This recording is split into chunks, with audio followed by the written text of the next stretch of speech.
අද මම කතා කරන්නේ අධිවේගී මාර්ගයේ ඉදිරි කිරීමේ ව්‍යාපෘතියෙන් අපේ රටට බිලියන 157ක් ඒ කියන්නේ කෝටි 15700ක වගේ පමණ ප්‍රමාණයක් ඉතිරි කර ගැනීමට තිබුණු ඉතා අගනා අවස්ථාවක් අපි මේ රජය විසින් නිසි මොහොතේදී ක්‍රියාමාර්ග ගත්තා නම් ඉතිරි කර ගැනීමට තිබුණු අවස්ථාවක් අපිට නැතිවීම පිළිබඳව අපි හැමෝම දන්නවා දැන් මේ කටුනායක අධිවේගී මාර්ගයේ ඉදිකිරීම කරගෙන යනවා මේකේ පැකේජ් 1 එක කරන්නේ කඩවත ඉඳන් කොස්සින්නට පැකේජ් 2 එක කරන්නේ කොස්සින්නේ ඉඳන් මීරිගමට දැන් මීරිගම ඉඳන් කුරුණෑගල දක්වා අධිවේගී මාර්ගය ඉදි කරලා තියෙනවා. මෙන්න මේ ඉදිකිරීම සඳහා මේ ව්‍යාපෘතිය පිරිනමලා තියෙන්නේ MCC කියන චීන සමාගමට මේ ව්‍යාපෘතිය සඳහා මුදල් ලබා දෙනවා කියලා කියුනේ චීන එක්සිම් බැංකුවේ. නමුත් මේ වනතෙක් මේ චීන එක්සිම් බැංකුවෙන් අපිට මුදල් ලැබිලා නැහැ. 2020 දී අපේ රට ආර්ථික වශයෙන් බංකොලොත් කියලා කිව්වයින් පස්සේ මේ විදේශ ණය ලබා දීම අත්හිට වුණා. ඒ අනුව මේ ව්‍යාපෘතියට ලැබිය යුතුව තිබුණු ඒ මුදලත් ලබා දීම අත්හිට වුණා. නමුත් ඒ වනතෙක් උනත් මේ චීන එක්සිම් බැංකුවෙන් මුදල් ලැබිලා තිබුණේ නැහැ. එතකොට මේ ව්‍යාපෘතිය මේ චීන සමාගමට ලබා දුන්නේ ඒ චීනයේ බැංකුවෙන් මුදල් ලැබෙනවා කියන පදනම මත. ඒක නිසා මේ ව්‍යාපෘතිය ඉදිකිරීමට යන වියදම ඉතාමත් අධිකයි. يعني කිලෝමීටරයකට රුපියල් බිලියන 11ක් විතර වැය වෙනවා මේ ව්‍යාපෘතිය. නමුත් අපි හිතුවොත් දැන් ගලගෙදර ඉඳන් රඹුක්කන කියන කොටස මේ වෙනකොට දේශීය ඉදිකිරීම් කොන්ත්‍රාත්කරුවන්ට ලබා දීලා තියෙනවා. ඔවුන් මේ ඉතාමත් දුෂ්කර يعني ඉතාමත් දිගු පාලම් තියෙන ලංකාවේ දිගම පාලම් වෙන්නේ මේ කොටසේ ගල් විදලා හදන උමං මාර්ග විශාල ප්‍රමාණයක් එනවා මේ කොටසේ. මේ කොටස ඉදිකිරීම සඳහා වැය වෙන්නේ රුපියල් බිලියන 6ක් විතර. එතකොට මේ රුපියල් බිලියන 6 ඊට වඩා පහසු කොටසක් වන මේ කටුනායක මේ කඩවත සහ මීරිගම කොටස රුපියල් බිලියන 11ක් වෙනවා. ඒ කියන්නේ බිලියන 5ක් විතර මේ චීන සමාගමේ මුදල වැඩි. ඉතින් මේ රජයට ඊටාම හොඳ අවස්ථාවක් තිබ්බා.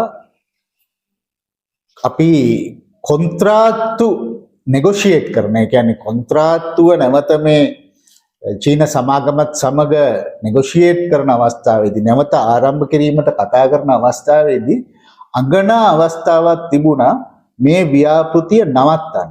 ඒ මොකද මේ චීන විදේශීය ණය ලැබිලා නැහැ. ඊළඟට අපි මේ ව්‍යාපෘතිය ලබා දීලා තිබුණේ අර අන්සොලිසිටඩ් ප්‍රොපෝසල් එකක් විදියට. ඒ කියන්නේ ටෙන්ඩර් කැඳවීමකින් තොරව අර චීන බැංකුව මගින් මුදල් ලබා දෙනවා කියන පදනම මත ව්‍යාපෘතිය දිගු කාලයක් නැවතිලා තිබුණා. ව්‍යාපෘතියේ ප්‍රගතිය අර චීන බැංකුවේ මුදල් නොලැබී ව්‍යාපෘතිය කරගෙන ගියේ දේශීය අරමුදල් වලින් නිසා ව්‍යාපෘතියේ ප්‍රගතිය ඉතාමත් අඩු මට්ටමක තිබුණේ. මෙන්න මේ කාරණා පදනම් කරගෙන රජයට ඉතා අගනා අවස්ථාවක් තිබුණා මේ ව්‍යාපෘතිය නවත්තලා මේක දේශීය කොන්ත්‍රාත්කරුවන්ට ලබා දෙන්න. ඉතින් අන්න ඒ අවස්ථාව අතහැරීම මම හිතනවා ඉතාමත් පාඩුවක් මේ රටට සිද්ධ වෙච්ච අපිට ඒ අවස්ථාව ලබා ගන්න තිබුණා. මොකද දැන් අපි දන්නවා පහුගිය 2025 දී ගත්තොත් රජය සංවර්ධන ව්‍යාපෘති සඳහා රුපියල් බිලියන 1340ක් වැය කරලා තිබුණා. නමුත් ඇත්තටම වැය උනේ වැය කරන්නට පුළුවන් උනේ රජයට බිලියන 500ත් 600ත් අතර ප්‍රමාණයක්. එතන බිලියන 800කට වැඩි ප්‍රමාණයක් මුදල් ඉතිරි වුණා. ඒ වගේමයි දැන් මේ 2026 දී ව්‍යාපෘතිවල කරගෙන යන ප්‍රගතිය ඊට අඩු මට්ටමක තියෙන්නේ.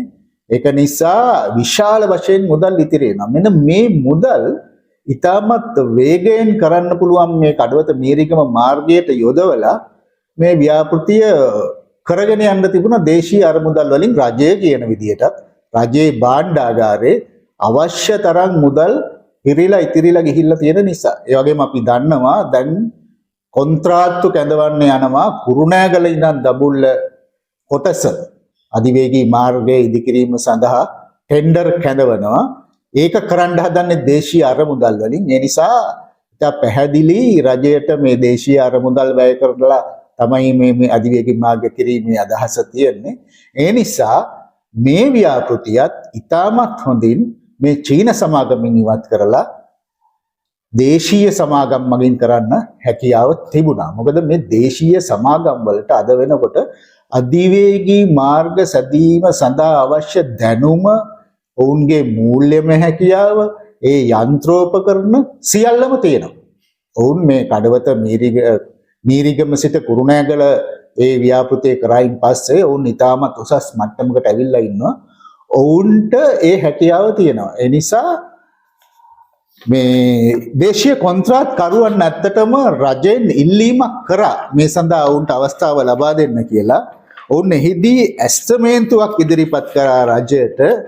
ඒ ඇස්තමේන්තුව තමා මේ ඉතිරි වැඩ කොටස නිම කිරීම සඳහා ඔවුන් ඉදිරිපත් කරලා තිබුණා ඇමරිකානු ඩොලර් බිලියන 1යි. බිලියන 1.079ක ඇස්තමේන්තුවක්. ඒ කියන්නේ අද ඇමරිකානු ඩොලරය රුපියල් ඩොලරයකට 340ක් කියලා ගත්තොත් රුපියල් බිලියන 366.8ක ඇස්තමේන්තුවක් ඔවුන් ඉදිරිපත් කරලා තිබුණා රජයට. හැබැයි මේ චීන සමාගම මගින් මේ ව්‍යාපෘතිය කරගෙන යනකොට අපිට ගෙවන්න සිද්ධ වෙලා තියෙනවා මේ සමාගම සඳහා ඔවුන් මේ කරන ඉතිරි වැඩ කොටස සඳහා මුලින් ගෙවපු ඒවා අතහැර දැන් කරන වැඩ කොටස සඳහා උන්ට ගෙවන්න වෙනවා බිලියන 1. ඩොලර් බිලියන 1.2ක්. මේ ව්‍යාපෘතියේ චීන සමාගම් මගින් ඉදිකිරීම සඳහා මුළු වියදම ඩොලර් බිලියන 1.539ක් වෙනවා. ඒ කියන්නේ ඇමරිකානු ඩොලර් 340යි කියන පදනමින් ගත්තොත් රුපියල් බිලියන 523ක් මේ චීන සමාගමට ගෙවන්නට වෙනවා. එනේ ඇත්තටම අපි ඒ අවස්ථාවේදී ඒ අවස්ථාව පාවිච්චි කරලා ඒ අවස්ථාවේදී හරියට තීන්දුව අරගෙන මේ ව්‍යාපෘතිය මේ චීන සමාගමෙන් අයින් කරා නම් රට විදිහට අපිට රුපියල් බිලියන 157ක් ඉතිරි වෙනවා. අනිත් එක තිබෙන ප්‍රධාන ප්‍රශ්නය තමයි දේශීය අරමුදල් වැය කරලා තමයි දැන් මේ ව්‍යාපෘතිය කරගෙන යන්නේ. අපිට විදේශීය අපි අන්සොලිසිටඩ් ප්‍රොපෝසල් එකක්, ඒ කියන්නේ ටෙන්ඩර් පදනමකින් තොරව මුදල් මේ කොන්ත්‍රාත්තුව පිරිනැමුවේ අපිට චීනයෙන් ණය මුදලක් ලැබෙනවා කියන පදනම මත. නමුත් අපිට ඒ චීන ණය මුදල පොඩ්ඩක්වත් ඒ කියන්නේ චීන ණය මුදල ලැබෙන්නෙම නැති ස්වරූපයක් තමයි දැන් තිබෙන්නේ. මේ වෙනකන් ලැබිලා නැහැ. ඒක නිසා අපිට මේ දේශීය අරමුදල් මහා ජනතාවගේ බදු මුදල් තමයි පාවිච්චි කරලා අපි දැන් මේ කටුනායක අධිවේගී කඩවත මීරිගම මධ්‍යම අධිවේගී මාර්ගයේ කොටස ඉදිකරමින් සිටින්නේ. ඉතින් ඒ නිසා මේ දේශීය අරමුදල් මගින් මේ චීන කොන්ත්‍රාත්කරුවෙකුට මෙතරම් මුදලක් වැඩිපුර ගෙවමින් මෙතරම් වැඩි මුදලක් කිලෝමීටරයකට වැය කරමින් මේ ව්‍යාපෘතිය කිරීම අපරාධය. මම හිතනවා මේ චීන ණය නොලැබෙන පදනම කියන එක පාවිච්චි කරමින් දැන්වත් මේ රජය පියවර ගත යුතුයි. මේ ව්‍යාපෘතියේ එක්කෝ මේ ව්‍යාපෘතියේ මේ කෙවන ගණන නැවත වතාවක් මේ චීන සමාගම සමග කතා කරලා අඩු කර ගැනීමට උත්සාහ කළ යුතුයි. චීන ණය ලැබෙන්නේ නැති නිසා. එහෙම නැත්නම් අඩුම ගණනේ දැන්වත් මේ පිළිබඳව සිතලා මේ දේශීය කොන්ත්‍රාත්කරුවන් යොදවලා මේ ව්‍යාපෘතිය දේශීය කොන්ත්‍රාත්කරුවන් මගින් අඩු මුදලකට කිරීමේ හැකියාවක් තිබෙනවද කියන එක දැන්වත් සොයා බැලිය යුතුයි. ඒ සඳහා ක්‍රියාමාර්ග ගත යුතුයි කියන එක තමයි මම හිතන්නේ.